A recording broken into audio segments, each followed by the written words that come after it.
Hello friends, welcome to the IN-KHATIB-ELS. So let us start with the summary of our second book, which is The Merchant of Venice. The Merchant of Venice is the first book that introduced me to the legendary playwright William Shakespeare. I immediately fell in love with his writings and was truly mesmerized with the story, as I was too young to understand plots or acts. I had read it as one of my school lessons in a story form and later learnt it completely during my English literature venture of William Shakespeare.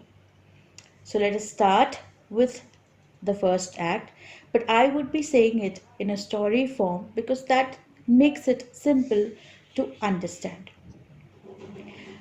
The first act opens as the merchant named Antonio is worrying about his ships who have not yet returned to the shores, due to which he is unable to help his friend Bassanio monetarily. Bassanio, who wishes to win over a wealthy Portia from Belmont, who is also the love of his life, asks Antonio for a loan. Hence, Antonio asks Bassanio to get a loan, keeping his expected ships as security from the market.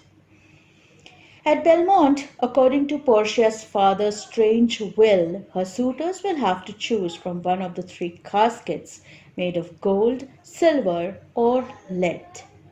All the suitors till now have failed, and Portia is eagerly waiting for Bassanio. Bassanio approaches Sherlock, who is a very cruel and witty Jewish moneylender. Shylock holds a grudge against Antonio for lending money to others without any interest. Hence, as an opportunity to get back on Antonio, he jokingly asks Bassanio a pound of flesh as interest in case he is unable to pay the loan. Bassanio is reluctant and declines the offer. But Antonio convinces him that the situation will not arise as his ships will be shore any moment. Jessica, who is Shylock's daughter, wants to run away and marry Antonio's friend Lorenzo and convert into a Christian. She elopes with all gold and jewels with her. Shylock is totally disheartened by Jessica's act. His anger quotient is further risen for Antonio, and hence he reminds Antonio's friends of the original agreement.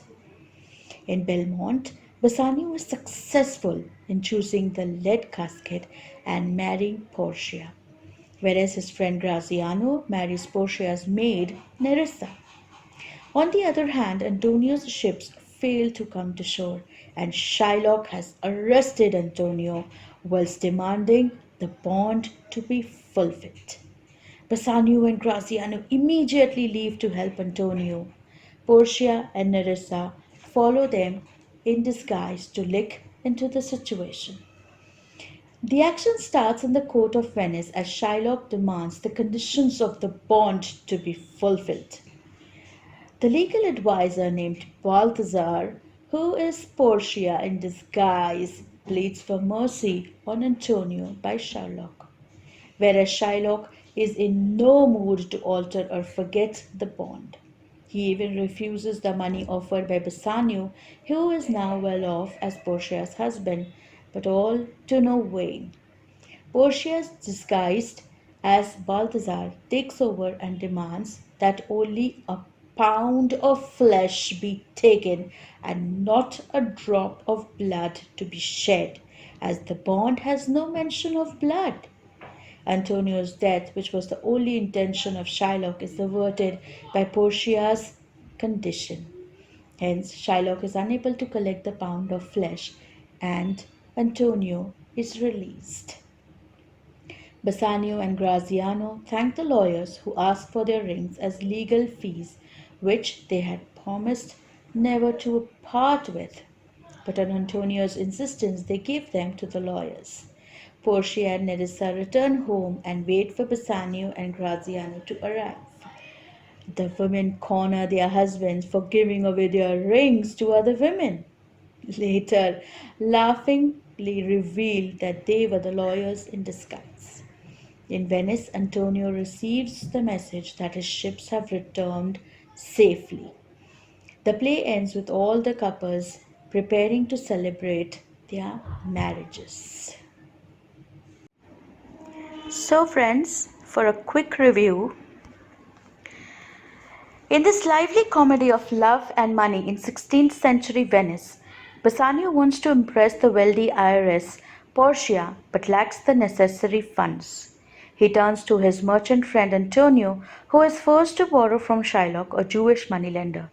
When Antonio's business falters, repayment becomes impossible, and by the terms of the loan agreement, Shylock is able to demand a pound of Antonio's flesh.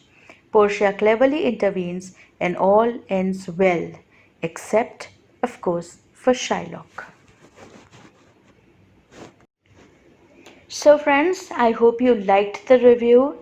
Please do read it once. All the details will be shared in the description, and please get in touch with the most loved playwright William Shakespeare once. And yes, please do watch out for the next reviews which will be coming soon. Thank you for the love.